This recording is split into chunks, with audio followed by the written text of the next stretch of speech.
Okay, hi. So our ability to synthesize nitrogen from the atmosphere, along with probably utilizing fossil fuels for energy and the development of antibiotics, are probably the three most important technological developments that have given us modernity in the modern world as we know it today. And so I'm going to talk, but that along with this has come quite a few problems.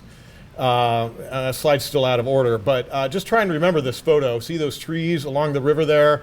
One project I'm working on is to encourage farmers to have more of these things called buffer zones, which are known as best management practices. And what they do is, this is one of the practices that helps prevent excess nitrogen from running off land. All right, back to the nitrogen cycle.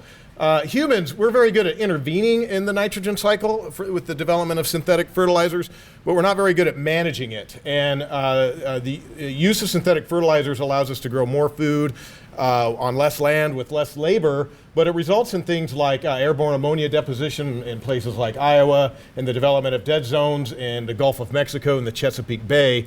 There's my original slide. Now I'm all thrown off. Okay, here we go.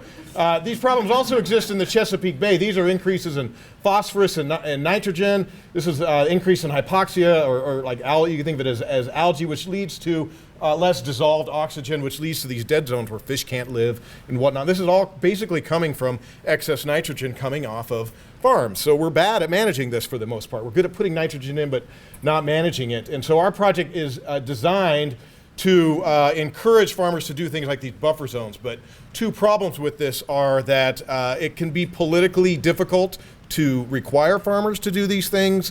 Even in a state like Maryland, farmers are pretty politically powerful. So you can imagine in a place like Iowa how powerful they might be.